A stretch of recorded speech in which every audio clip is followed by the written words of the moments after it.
Hello everyone! Je fais cette vidéo pour vous présenter le travail de cette semaine, mais d'abord j'aimerais remercier tous les élèves qui continuent de travailler avec beaucoup de sérieux, avec une mention spéciale aux élèves qui ont terminé l'escape game de la semaine dernière qui servait d'exercice de fin de chapitre sur London. Donc spécialement Lana, Elena, Lola, Alessio, Lucas, Emilien, Maë, Ananda et Noam de 5e 4 et Julie en 5e 5. Bravo à vous d'être allés jusqu'au bout. C'était pas forcément évident, donc bravo à vous. Je vais revenir sur l'escape game tout à l'heure et vous remontrer ce qu'il fallait faire un petit peu plus pour ceux qui n'ont pas réussi. Vous pouvez faire l'escape game encore cette semaine si vous voulez. Cette semaine est une toute petite semaine, il y a seulement 1 heure de cours en anglais, donc selon quel cinquième il y avait soit 1 heure, soit 2 heures, dans un souci d'égalité, j'ai préféré donner à tout le monde 1 heure pour qu'on ne soit pas en avance avec une classe par rapport à une autre. D'accord? Donc du coup, si vous avez un peu de retard, vous avez le temps de vous remettre un petit peu à jour, et pour ceux qui ont travaillé avec beaucoup de régularité jusque-là, ben, vous pouvez vous reposer et ce sera très mérité. En ce qui concerne l'ouverture du collège, elle est pour l'instant incertaine. On n'a pas d'informations particulières à part le fait que la situation va être réévaluée à la fin du mois pour éventuellement ouvrir en juin si on passe en zone verte. Donc ce qui n'est pas le cas pour l'instant. Donc on verra. Pour l'instant, on continue les cours à distance. Donc, par rapport au travail de la semaine dernière et l'escape game, d'accord? Donc déjà, je vais revenir un petit peu là-dessus. Alors. Voilà. Donc vous deviez à chaque fois avoir un mot de passe, d'accord, et arriver donc à faire la visite dans l'ordre qui vous était imposé pour ensuite finir par The Underground et prendre l'avion avec une direction en métro, d'accord. Donc normalement vous deviez commencer par Buckingham Palace. Okay. Vous aviez un questionnaire, donc par exemple What is Buckingham Palace? C'est The Residence of the Queen. Ensuite, when was Tower built? Ok, c'est 1894. What is St. Paul's Cathedral, a church built in the 7th century? What is the London Eye? The London Eye is a Ferris wheel. What is the Tower of London? Tower of London is a castle. Trafalgar Square is a place with fountains. Covent Garden is a place with restaurants, pubs and shops. The Houses of Parliament is the building of the government. Ok, donc ensuite vous aviez le message qui s'affiche. Donc on vous dit pour continuer votre visite, vous devez aller à London Eye. Donc le prochain monument qu'on doit aller, c'est London Eye. Ensuite on doit cliquer sur Go straight on, walk over the bridge et take the third road on the right. Ok, donc Go straight on, donc là si on ne s'en souvient pas, il faut écrire de préférence, d'accord? Sinon il faut mémoriser. Donc tout droit, le pont et troisième à droite.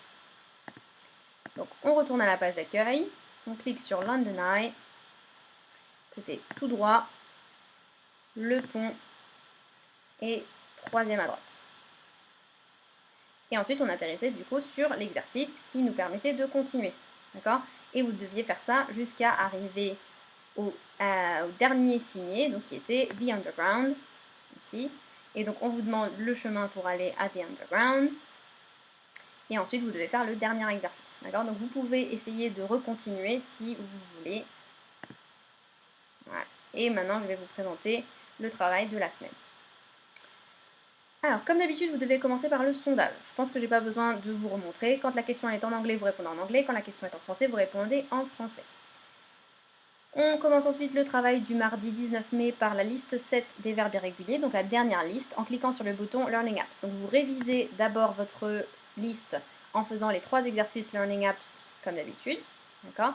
Donc matching, vous devez matcher l'anglais avec le français.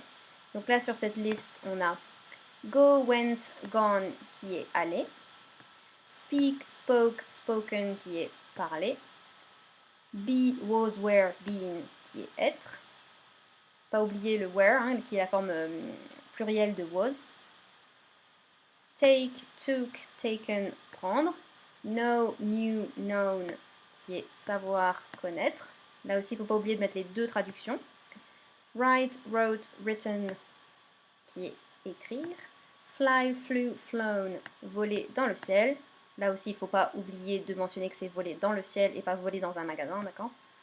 Et do, did, done, c'est faire. Voilà. Une fois que vous avez fait les 3 exercices, vous savez que pour cet exercice-là, il faut mettre le français, la traduction en français, et pour cet exercice-là, il faut mettre les 3 formes en anglais, d'accord? Par exemple, pour parler, speak, spoke, spoken, d'accord? On essaie de toujours bien séparer par un tiret pour que le logiciel compte juste. Voilà. Et une fois que vous avez fait vos 3 exercices et que vous avez bien mémorisé votre liste, vous pouvez faire le test, comme d'habitude, sur le formulaire Google Form. On met son nom et son prénom comme d'habitude. French into English, ça veut dire que vous avez la base verbale en français, vous devez mettre les 3 formes en anglais séparées par un tiret de préférence. Donc là, ce sera be, was, were, been. Okay. Ensuite, écrire, vous allez écrire les 3 formes. Know, knew, known, ce sera savoir, connaître. D'accord? Par exemple. Et vous continuez, vous envoyez votre formulaire et vous attendez bien qu'il y ait le message qui s'affiche, votre réponse a bien été envoyée. Et normalement, c'est tout bon. Voilà, on ferme. Quittez la page. Une fois que vous avez fait ça sur les verbes irréguliers, vous prenez une nouvelle page du cahier pour commencer le nouveau chapitre. Vous écrivez le titre, les objectifs et le projet ci-dessous. D'accord? Donc vous écrivez le titre sur une nouvelle page dans le cahier Unit 8, The Fortune Teller.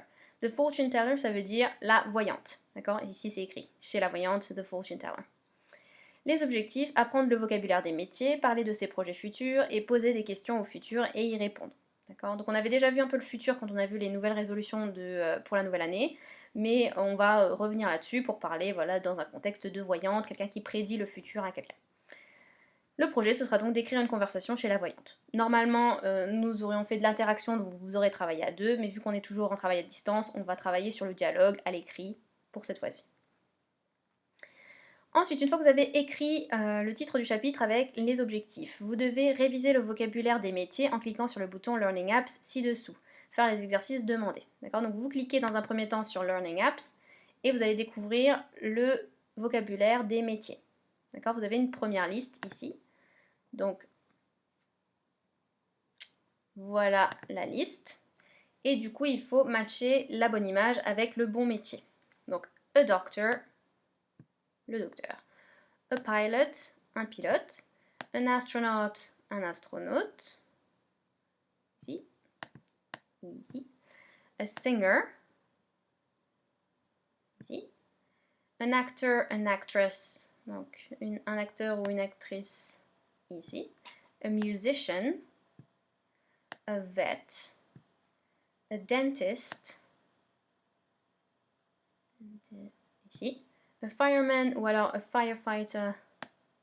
Ici. A teacher. Ici. An artist. Ici. An athlete. Ici. A policeman.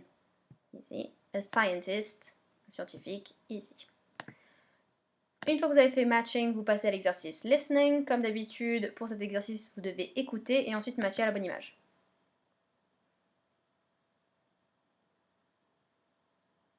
An athlete. Un athlete, un athlète. Donc l'athlète, c'était représenté par le joueur de foot, il est là. Okay. Et donc vous continuez jusqu'à ce qu'il n'y ait plus rien sur l'écran. Ensuite, une fois que vous avez fait ça, vous essayez l'exercice writing où vous devez écrire les métiers. D'accord? Par exemple, ici on a le policier, donc on écrit a policeman. Okay? On n'oublie pas l'article, d'accord, devant le métier. D'accord? Donc on met un policier. D'accord? On met bien l'article. Je vous rappelle que pour savoir si on met a ou un, il faut regarder le son qui suit. D'accord? Donc là on a un son pe, policeman, c'est un son qu'on sonne. Donc du coup, on met a. Par exemple, pour un acteur ou une actrice, ce sera un actor, an actress. Ok?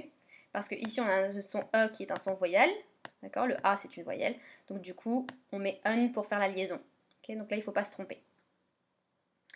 Une fois que vous avez fait ces 3 exercices et que vous avez tout vérifié, vous pouvez vous tester et faire l'évaluation en ligne sur le vocabulaire. Donc vous devez simplement compléter avec le vocabulaire qui correspond. Encore une fois, n'oubliez pas les articles E ou un. S'il y a plusieurs possibilités, n'oubliez pas de séparer les possibilités par un slash. Ensuite, je vous demande de coller le document ci-dessous si possible. Donc, je vous mets ce document-là, vous pouvez soit l'imprimer si vous le pouvez, et sinon vous pouvez faire une capture d'écran, le garder sur votre écran, donc soit ordinateur ou tablette ou téléphone, ça dépend si vous travaillez avec l'un ou l'autre. Et si vous pouvez trouver ce polycopier imprimé sur Pronote. Ensuite, je vous demande d'écrire le vocabulaire dans le cahier. D'accord? Donc vous collez ce document-là dans l'idéal et ensuite vous écrivez A policeman, B a scientist, C a singer, etc. D'accord? Vous écrivez la leçon sur le vocabulaire. Une fois que vous avez fait ça, vous envoyez une photo de votre cahier comme d'habitude avec cette leçon par mail et donc l'exercice avec le vocabulaire. Donc les deux adresses mail où vous pouvez envoyer sont écrites et sinon vous pouvez, comme d'habitude, envoyer votre fichier à travers le casier de collecte que je n'ai pas besoin de vous montrer, normalement vous savez comment l'utiliser. Si vous utilisez le casier de collecte, n'oubliez pas de mettre votre nom et prénom sur votre fichier. Voilà pour cette semaine, si vous avez la moindre question, n'hésitez pas à m'envoyer un message. Have a nice day, goodbye.